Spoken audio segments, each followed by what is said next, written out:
નમસ્કાર વિદ્યાર્થી મિત્ર, આપણે અગાઉ સ્વાધ્યાય 1.5માં પ્રશ્ન 1 વિશે માહિતી મેળવી હતી.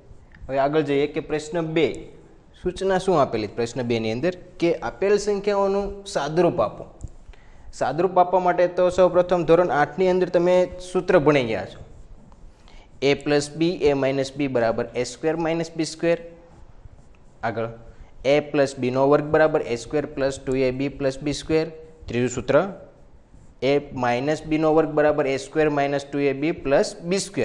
અને ચોથું સૂત્ર a + b a - b બરાબર a² - b². આવા 4 સૂત્ર બની ગયા. જોઈએ આની અંદર આપણને 2 સૂત્રનો ઉપયોગ દેખાય છે, તો 2 સૂત્ર વિશે માહિતી મેળવીએ. નોંધ, 2 સૂત્રની માહિતી મેળવીએ. પહેલું, કયા સૂત્રનો ઉપયોગ આવે છે? તો a + b a - b બરાબર a² - b². બે પદ આપેલા હોય, બંને પદ સરખા હોય અને વચ્ચે એકમાં પ્લસ ને એકમાં માઇનસ, ત્યારે આ સૂત્રનો ઉપયોગ થશે. પ્રથમ પદનો વર્ગ માઇનસ દ્વિતીય પદનો વર્ગ a² - b². બીજું સૂત્ર a + b નો વર્ગ. બે પદ છે, બંને પદ વચ્ચે પ્લસ આપેલું છે અને ઉપર 2 ઘાત છે, ત્યારે સૂત્ર શું આવશે? પ્રથમ પદનો વર્ગ પ્લસ 3a નો ગુણાકાર 2ab પ્લસ બીજા પદનો વર્ગ. આ બંને સૂત્રનો ઉપયોગ કરીને આગળ વધીએ.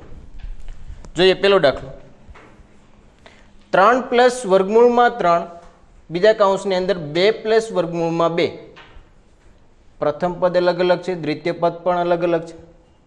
આમાં કોઈ પણ સૂત્ર લાગુ પડતું નથી. તો ત્યારે શું કરવું? તો પ્રથમ પદનો પ્રથમ પદ વડે ગુણાકાર, પ્રથમ પદનો દ્વિતીય પદ વડે ગુણાકાર. પછી પહેલા જ કૌંસની અંદરથી બીજા પદનો વારો લેવાનો. બીજા પદનું પ્રથમ પદ સાથે ગુણાકાર અને બીજા પદનો બીજા પદ સાથે ગુણાકાર કરીએ. 3 દુ 6, નિશાની ચેક કરતી જવી. પ્રથમ પદનો દ્વિતીય પદ સાથે ગુણાકાર, પ્લસ પ્લસ પ્લસ 3 × વર્ગમૂળ 2, 3 વર્ગમૂળ 2. હવે બીજા પદનો પહેલા પદ સાથે ગુણાકાર, બીજા પદનો પહેલા પદ સાથે ગુણાકાર, પ્લસ પ્લસ પ્લસ 2 × વર્ગમૂળ 3, 2 વર્ગમૂળ 3.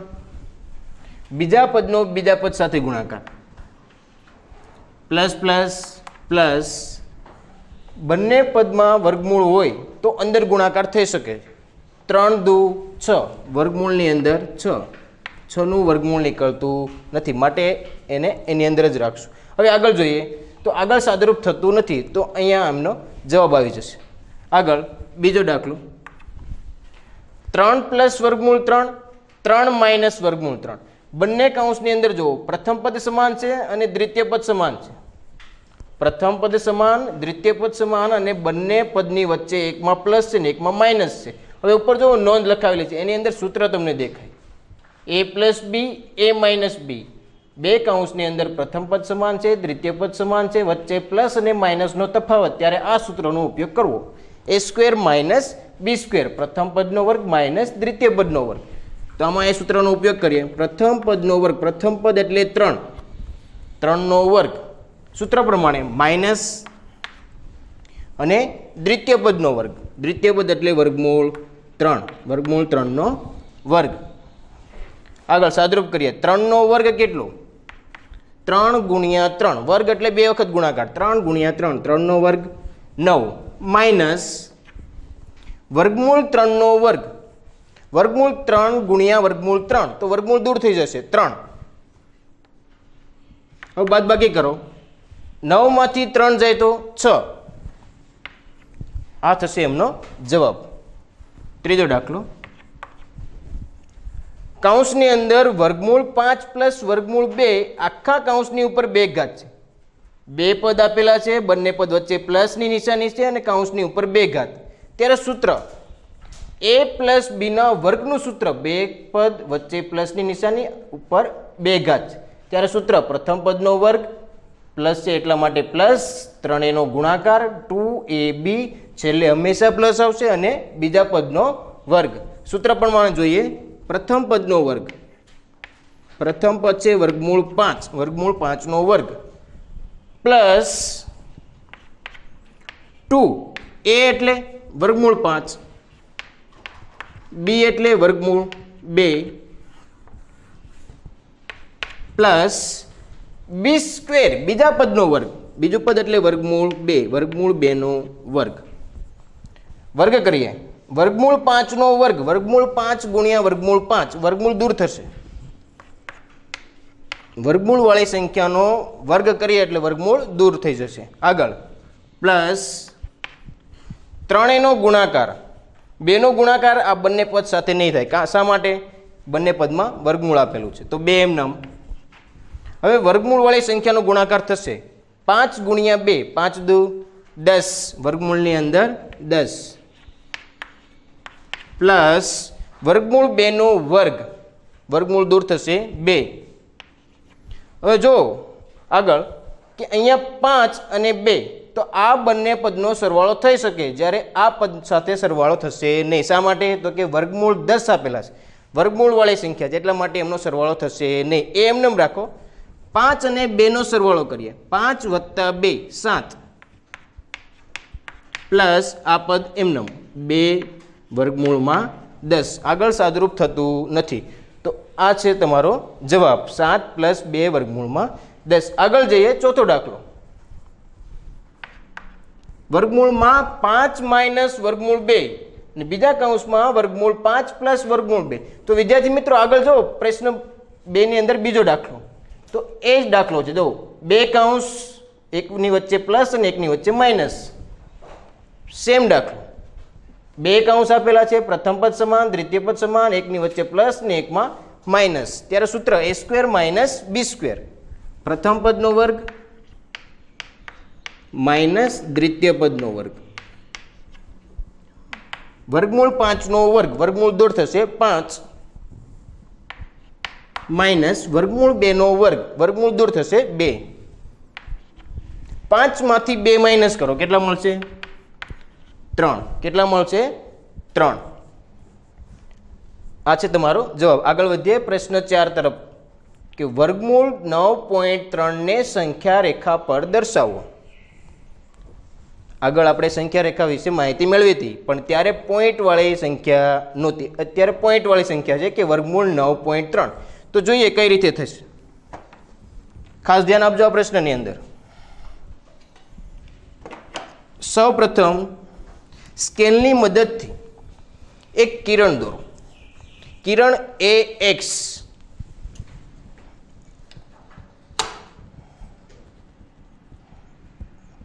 અંદાજિત માપ લઈ લેજો, કોઈ માપ હજી ફાઇનલ નથી. 9.3 સંખ્યા રેખા પર દર્શાવવાનું. તો વર્ગ સૌપ્રથમ કિરણ AX દોરો.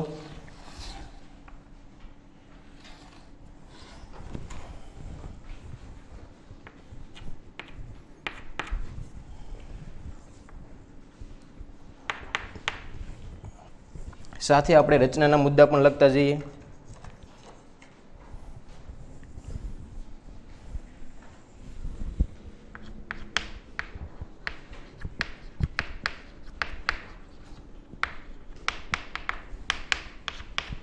પહેલો મુદ્દો શું કર્યું? પહેલા મુદ્દાની અંદર પહેલો મુદ્દો, કિરણ AX દોરો.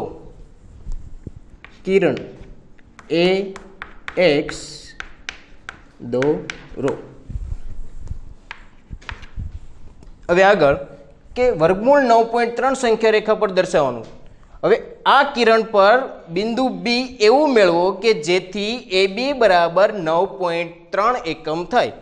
હવે તમારે સ્કેલની મદદથી 9.3 એકમ સુધી માપ લઈ બિંદુ B મેળવવાનું છે. તો સ્કેલની મદદથી તમારે 9.3 સુધીનું માપ લેવાનું.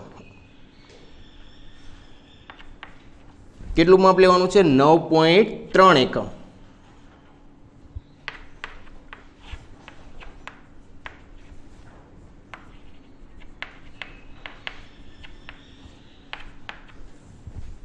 બીજો મુદ્દો લખીએ,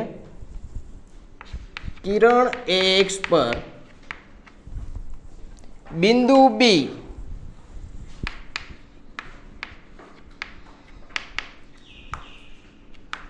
એવું મળે કે જેથી AB બરાબર 9.3 એકમ થાય. આગળ વધીએ. હવે અગાઉ જે સંખ્યા રેખા હતી એની અંદર આપણે કાટકોણ ત્રિકોણ બનાવતા ત્યારે ઊભી લાઈન આપણે 1 એકમ લેતા. અત્યારે આપણે ઊભી લાઈન નથી લેવાની, બિંદુ બી મળ્યું એની પછી 1 એકમ લઈશું. તો બિંદુ સી એવું મેળવો કે જેથી BC બરાબર 1 એકમ થાય. બે બિંદુ પછી બિંદુ સી એવું મેળવો કે BC બરાબર 1 એકમ થાય. આગળ 1 એકમ માપ લઈ બિંદુ સી મેળવીએ.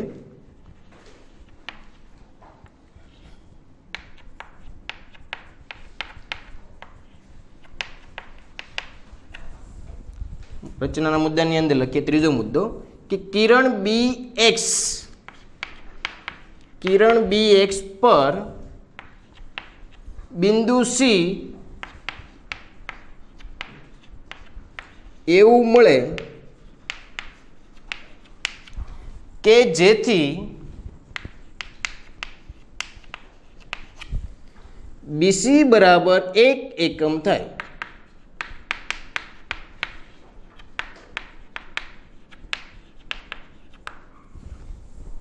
હવે તો કે એ બિંદુથી લઈને સી બિંદુ આ રેખાખંડનો એક લંબ દ્વિભાજક દોરવાનો. તો સૌપ્રથમ તો એ જાણવાનું છે કે લંબ દ્વિભાજક કઈ રીતે દોરાય. તો રેખાખંડ એસીનો લંબ દ્વિભાજક, તો બિંદુ એ અને બિંદુ સીને વારાફરતી કેન્દ્ર લેવાનું.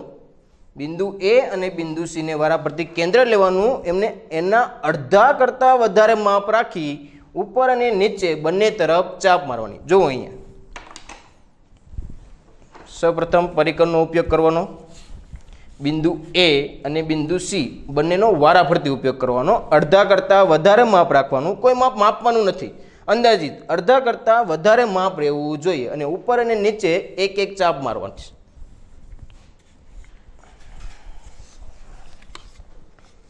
બિંદુ એ અડધા કરતાં વધારે માપ રાખી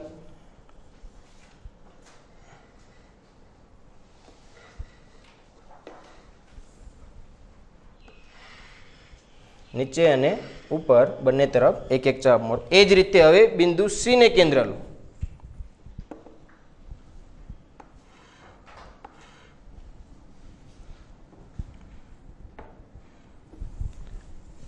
બંને ચાપમાંથી પસાર થતું એક રેખા દો.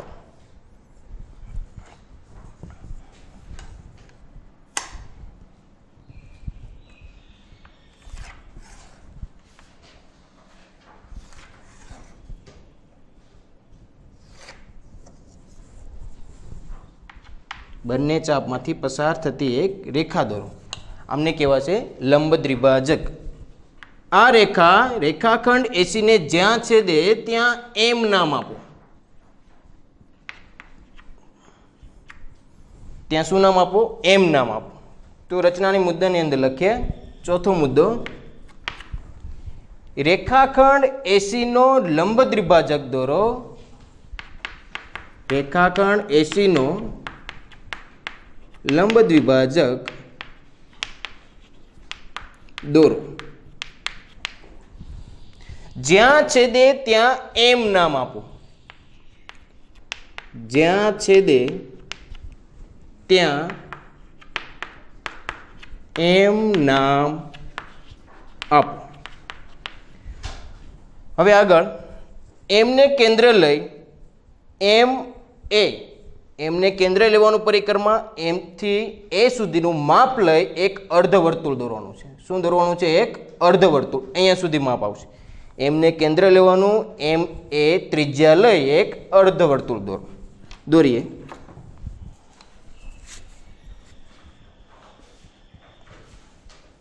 એમને કેન્દ્ર, એમથી એ સુધીની ત્રિજ્યા. હવે એક અર્ધવર્તુળ દોરીએ.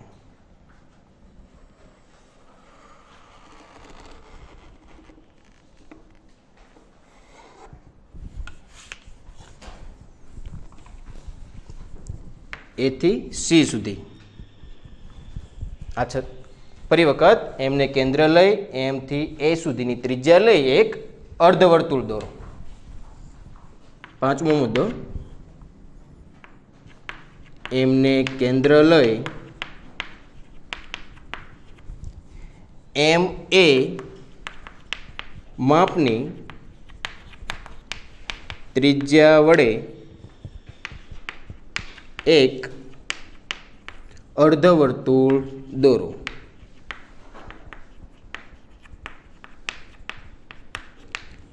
છઠ્ઠો મુદ્દો, આગળ જઈએ. બિંદુ બી માંથી રેખાખંડ એસી નો લંબ દોરો કે જે અર્ધવર્તુળને જ્યાં છેદે ત્યાં તમે કે નામ આપો. બિંદુ બી માંથી રેખાખંડ એસી નો લંબ દોરો કે જે અર્ધવર્તુળને જ્યાં છેદે ત્યાં કે નામ આપો.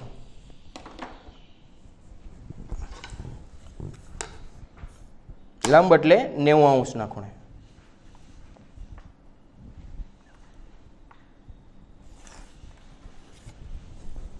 જ્યાં છેદે ત્યાં શું નામ આપવાનું છે?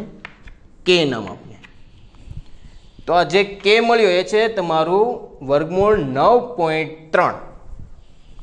છઠ્ઠા મુદ્દાની અંદર બિંદુ બીને કેન્દ્ર લઈ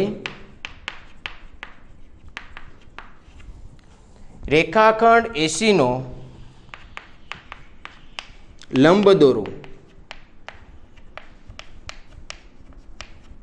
જે અર્ધવર્તુળને જ્યાં છેદે ત્યાં કે નામ આપો. શું નામ આપો? કે નામ આપો. છેલ્લું હવે કે બિંદુ બી ને માની લો કે અહીંથી 0 થી શરૂઆત થઈ છે. સંખ્યા રેખામાં બિંદુ બી એ 0 થી શરૂઆત થઈ છે. 0 થી. હવે બિંદુ બી ને કેન્દ્ર લઈ કે સુધીનું માપ લઈ લો. કે સુધીનું માપ લઈ એક ચાપ દોરો કે જે કિરણ એક્સ પર છેદે. બી ને કેન્દ્ર લઈ એથી કે સુધીનું માપ લઈ લો અને એક ચાપ દોરો. ચાપ ક્યાં દોરવાની છે? કિરણ એ એક્સ પર. તો બિંદુ બી ને કેન્દ્ર લઈએ, કે સુધીનું માપ લઈ એક ચાપ દોરીએ. જ્યાં છેદે ત્યાં ડી નામ આપો.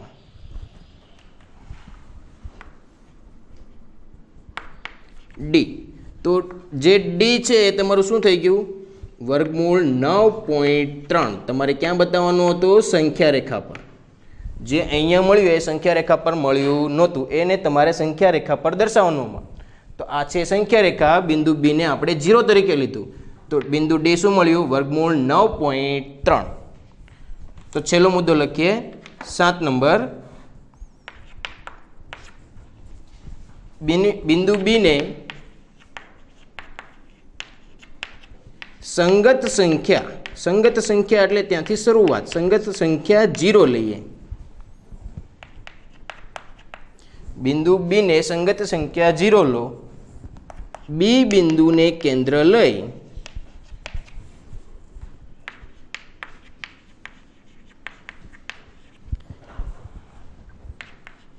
બી કે જેટલું માપ રાખી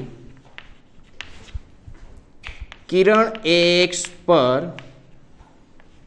ચાપ દોરો.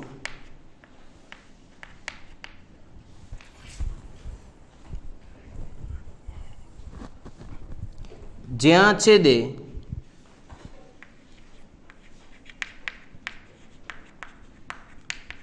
ત્યાં ડી નામ આપો.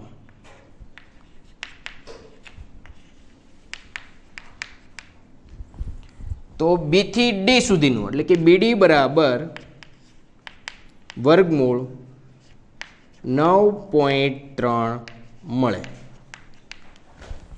આ થઈ ગઈ સંખ્યા રેખા. વર્ગમૂળ 9.3 ને સંખ્યા રેખા પર કઈ રીતે દર્શાવી તે આ રીત થઈ. હવે વર્ગમૂળ 9.3 ની જગ્યાએ કોઈ પણ સંખ્યા હોય, 4.6 હોય તો રીત આ જ આવશે. તો 4.6 હોય તો તમારે એ થી બી સુધીનું માપ કેટલું લેવાનું? 4.6 એની પછી 1 એકમ અને બીજા મુદ્દા એજ ઇટ ઇઝ એમને આવશે. બરોબર છે. આગળ જઈએ પ્રશ્ન 5. આપેલ સંખ્યાઓના છેદનું સમયીકરણ કરો. આપેલ સંખ્યાઓના છેદનું સમયીકરણ કરો. છેદનું કીધું છે. આ બે દાખલાની અંદર ધ્યાન આપો એટલે બીજા કોઈ પણ દાખલા આવશે તો આવડી જશે. 1 છેદમાં વર્ગમૂળ 7 તમને કીધું છેદનું સમયીકરણ કરવાનું. છેદમાં જે સંખ્યા છે એ જ સંખ્યા વડે ઉપર અને નીચે ગુણાકાર કરવાનો. જો એક સંખ્યા હોય તો એક સંખ્યા વડે ઉપર અને નીચે ગુણાકાર કરવાનો, અને બે સંખ્યા આપેલી હોય તો બંને સંખ્યા એમ નામ રાખો, વચ્ચે જે નિશાની આવે છે તે નિશાની ફેરવી નાખવાની. જો માઇનસ હોય તો પ્લસ વડે ઉપર અને નીચે ગુણાકાર કરો, અને પ્લસ હોય તો માઇનસ વડે. તો અહીંયા છે છેદમાં વર્ગમૂળ 7 એક જ સંખ્યા છે તો પ્લસ અને માઇનસનો કોઈ સવાલ જ નથી. તો 1 છેદમાં વર્ગમૂળ 7 એ જ સંખ્યા વડે ઉપર અને નીચે ગુણાકાર કરો, તો ગુણ્યા વર્ગમૂળ 7 છેદમાં પણ વર્ગમૂળ 7. હવે ઉપર અને નીચે ગુણાકાર કરી નાખીએ. વર્ગમૂળ 7 ગુણ્યા 1 એટલે કે વર્ગમૂળ 7. વર્ગમૂળ 7 ગુણ્યા વર્ગમૂળ 7 તો વર્ગમૂળ 7 ની 2 ઘાત. હવે સાદુરૂપ આપીએ. વર્ગમૂળ 7 વર્ગમૂળ 7 નો વર્ગ એટલે વર્ગમૂળ 7 ગુણ્યા વર્ગમૂળ 7 તો વર્ગમૂળ દૂર થઈ જશે. વર્ગ અને વર્ગમૂળ કેન્સલ એટલે કેટલા વધશે? 7. તો આ છે તમારો જવાબ. બીજો દાખલો 1 છેદમાં વર્ગમૂળ 7 માઇનસ વર્ગમૂળ 6. હવે બે સંખ્યા આવેલી છેદમાં, તો આ સંખ્યા એમનેમ જ. આગળ બે સંખ્યા છે ત્યારે બંને સંખ્યા એમનેમ રાખવાની. માઇનસ છે તો પ્લસ વડે ઉપર અને નીચે ગુણાકાર, અને પ્લસ હોય તો માઇનસ વડે ગુણ્યા વર્ગમૂળ 7 પ્લસ વર્ગમૂળ 6, વર્ગમૂળ 7 પ્લસ વર્ગમૂળ 6.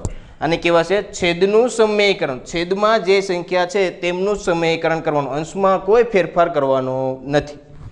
હવે ગુણાકાર કરીએ, એક સાથે ગુણાકાર. તો વર્ગમૂળ 7 ગુણ્યા 1 વર્ગમૂળ 7 પ્લસ વર્ગમૂળ 6 ગુણ્યા 1 વર્ગમૂળ 6. હવે છેદમાં જુઓ, બંનેની અંદર પ્રથમ પદ સમાન છે અને દ્વિતીય પદ સમાન છે. અગાઉ સૂત્ર આવી ગયું કે a plus B a minus B બરાબર a square minus B square. એટલે કે પ્રથમ પદ સમાન હોય, દ્વિતીય પદ સમાન હોય, એકની વચ્ચે પ્લસ હોય ને એકની વચ્ચે માઇનસ હોય ત્યારે સૂત્ર પ્રથમ પદનો વર્ગ માઇનસ દ્વિતીય પદનો વર્ગ. પ્રથમ પદ એટલે કે વર્ગમૂળ 7 ની 2 ઘાત માઇનસ સૂત્ર પ્રમાણે માઇનસ આવશે, અને બીજા પદનો વર્ગ, બીજું પદ એટલે કે વર્ગમૂળ 6 નો વર્ગ. હવે સાદુરૂપ આપીએ. વર્ગમૂળ 7 પ્લસ વર્ગમૂળ 6 એમનેમ જ રહેશે. આગળ વર્ગમૂળ 7 નો વર્ગ, વર્ગ અને વર્ગમૂળ કેન્સલ તો કેટલા વધ્યા? 7 માઇનસ વર્ગ અને વર્ગમૂળ કેન્સલ તો કેટલા વધશે? 6. ઉપરનું પદ એમ નામ વર્ગમૂળ 7 પ્લસ વર્ગમૂળ 6. છેદમાં બાદબાકી, 7 માંથી 6 જાય તો 1, છેદમાં કેટલા આવશે? 1. જે ના લખો તો પણ ચાલશે. છેદમાં 1 આવે તો લખવાની જરૂર નથી. જો અંશમાં 1 હોય તો દર્શાવવો પડે, પણ છેદમાં 1 હોય તો દર્શાવવાની જરૂર નથી.